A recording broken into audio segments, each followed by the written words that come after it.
नमस्कार प्रिय दर्शकों, स्वागत है आपका हमारे YouTube चैनल जय गणेशाय नमः। दोस्तों एक बार की बात है, द्वारका नगरी के महल में भगवान श्री कृष्ण सिंहासन पर विराजमान थे। उनकी ओर देवर्षि नारद धीरे धीरे वीणा बजाते हुए आए। उनके मुखमंडल पर एक दिव्य आभा थी और उनका हृदय भगवान श्री कृष्ण के दर्शन से पुलकित हो रहा था।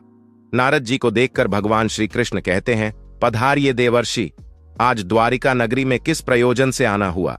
नारद जी ने भगवान को प्रणाम करते हुए कहा, प्रभु आप ही इस संसार के संचालक हैं, आपकी माया अपार। दर्शकों, हम कहानी शुरू करें और आप इस वीडियो में खो जाएं।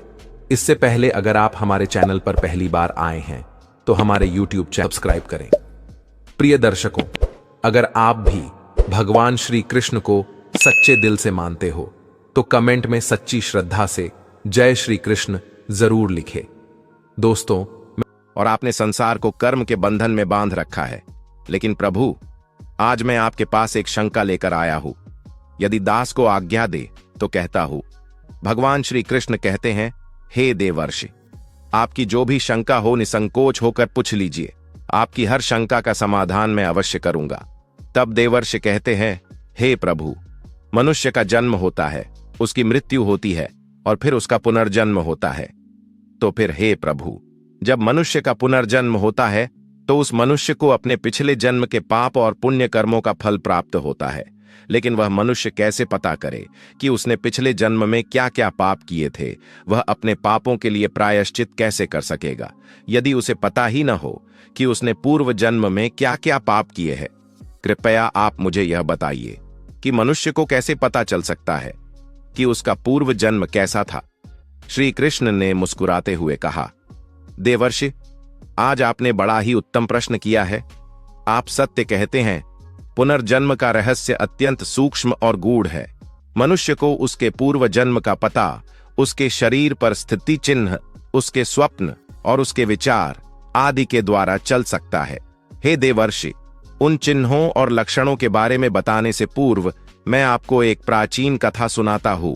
इस कथा को सुनकर आपको आपके सभी प्रश्नों के उत्तर मिल जाएंगे। इसीलिए हे देवर्षि, आप इस कथा को ध्यान से पूरा सुनिए, क्योंकि आधा अधूरा ज्ञान आपके लिए भी अशुभ हो सकता है। देवर्षि कहते हैं, हे प्रभु, यह तो मेरा बड़ा ही सौभाग्य है जो यह कथा मैं आपके मुख से सुन रहा हूं। आपके मुख से कथा सुनने मात्र से ही कोटि कोटि पाप नष्ट हो जाते हैं। इसीलिए हे प्रभु, कृपया आप वह कथा मुझे सुनाइए। मैं इस कथा को ध्यान से पूरा सुनूंगा और इसका प्रचार करूंगा। भगवान श्री कृष्ण मुस्कुराते हुए कहते हैं, ठीक है देवर्षि, चलिए अब मैं आपको वह कथा सुनाता हूं। बहुत समय पहले एक विशाल और समृद्ध राज्य में राजा महेंद्र प्रताप का शासन था। राजा महेंद्र प्रताप धर्मपरायण, न्यायप्रिय और अपने प्रजाजनों के कल्याण के प्रति समर्पित थे। उनके 5 पुत्र थे, जिनके नाम थे अंशुमान, आदित्य, विभाकर, रुद्रांश और सोमेश्वर। ये सभी पुत्र युवा, योग्य और गुणी थे, लेकिन उनके जीवन में कुछ अजीब और भयावह घटनाएं घटने लगीं जो राजा को अत्यंत चिंतित कर गईं। एक दिन वे 5 पुत्र अपने पिता के पास एक एक करके आते हैं। सबसे पहले अंशुमान अपने पिता के पास आया और बोला, पिताजी, मुझे हर रात एक ही सपना आता है। मैं एक युद्ध भूमि में खड़ा होता हूं और हर बार मेरी मृत्यु हो जाती है। मैं इस दुःस्वप्न से बहुत परेशान हूं। उसके बाद आदित्य भी अपने पिता से मिलने आया और आदित्य ने कहा, पिताश्री, जब भी मैं पर्वतों पर शिकार के लिए जाता हूं तो मुझे ऐसा महसूस होता है कि मैं वहां से गिर जाऊंगा। यह भय मुझे हर पल सताता रहता है। आदित्य के बाद विभाकर अपने पिता से मिलने आया और विभाकर ने अपने पिता से कहा, हे पिताश्री, मैं जल से अत्यधिक भयभीत हूं। मुझे नदी, तालाब या समुद्र के पास जाने में भी डर लगता है। यह डर मेरे जीवन को बुरी तरह प्रभावित कर रहा है। फिर रुद्रांश भी अपने पिता के पास आया और उसने बताया, हे पिताश्री, मुझे आग से गहरा भय है। ऐसा लगता है कि मैं किसी भी समय जल जाऊंगा। हालांकि मेरे जीवन में ऐसा कुछ भी नहीं हुआ जिससे मुझे आग से डर लगना चाहिए। फिर अंत में सोमेश्वर ने आकर अपने कहा, हे पिताश्री, मैं अक्सर ऐसे अनुभव करता हूं जैसे मैं किसी अनजानी जगह पर पहले ही आ चुका हूं। यह अनुभूति मेरे मन को विचलित कर देती है। राजा महेंद्र प्रताप इन घटनाओं से अत्यधिक चिंतित हो गए और उन्होंने राज्य के सभी विद्वानों, ज्योतिषियों और चिकित्सकों से परामर्श किया, लेकिन कोई समाधान नहीं मिला। फिर एक दिन राज्य में महान विद्वान ऋषि वशिष्ठ पधारे।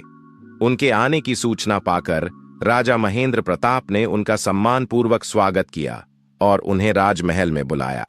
जब महर्षि वशिष्ठ जी ने राजा को पूछा, हे राजन, आपके स्वागत से मैं अत्यंत प्रसन्न हो गया, किंतु आपके चेहरे पर खिन्नता और उदासी दिखाई पड़ रही है। इसका क्या कारण है? कृपया संकोच न करें, जो भी बात है स्पष्टता से कहिए। तब राजा ने ऋषि वशिष्ठ को अपने पुत्रों की अजीब घटनाओं के बारे में विस्तार से बताया।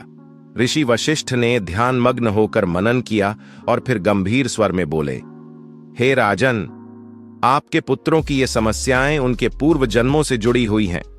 प्रत्येक पुत्र का जीवन उस जन्म के कर्मों का परिणाम है। मैं आपको उनके पूर्व जन्मों के बारे में बताता हूं। ऋषि वशिष्ठ ने सबसे पहले अंशुमान की ओर देखा और कहा, अंशुमान, तुम्हारा पूर्व जन्म में नाम था सूर्यकेतु। तुम एक महान योद्धा थे और मगध के राजकुमार थे।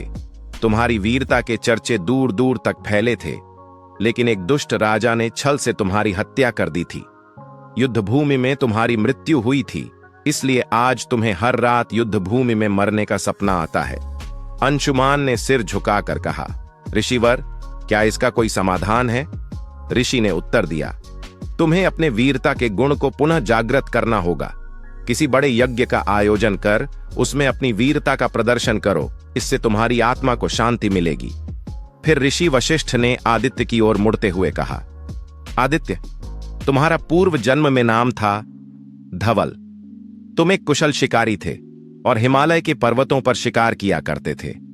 एक दिन तुम शिकार करते समय पर्वत से गिरकर अपनी जान गंवा बैठे थे।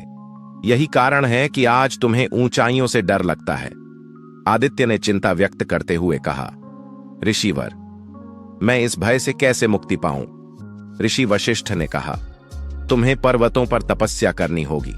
वहां के शुद्ध वायु और प्रकृति के साथ संपर्क से तुम्हारे मन का यह भय समाप्त हो जाएगा। ऋषि वशिष्ठ ने विभाकर की ओर देखा और कहा, विभाकर, तुम्हारा पूर्व जन्म में नाम था जलराज। तुम एक कुशल नाविक थे और समंदरों में यात्रा किया करते थे, लेकिन एक भयंकर तूफान में तुम्हारी नाव डूब गई और तुमने अपने प्राण गंवा दिए। यही कारण है कि आज तुम्हें जल से अत्यधिक भय लगता है। विभाकर ने निवेदन किया, ऋषिवर, कृपया मुझे इस भय से मुक्ति का उपाय बताएं। ऋषि वशिष्ठ ने उत्तर दिया, तुम्हें गंगा स्नान करना होगा। गंगा के पवित्र जल में स्नान से तुम्हारे मन का भय समाप्त हो जाएगा और तुम्हारी आत्मा को शांति मिलेगी। फिर ऋषि वशिष्ठ ने रुद्रांश की ओर देखते हुए कहा, रुद्रांश, तुम्हारा पूर्व जन्म में नाम था अग्निदेव। तुम एक यज्ञ करता थे और आग के साथ तुम्हारा अत्यधिक संपर्क था, लेकिन एक दिन यज्ञ के दौरान आग ने विकराल रूप धारण कर लिया और तुम उसमें जल गए। यही कारण है कि आज तुम्हें आग से गहरा भय है।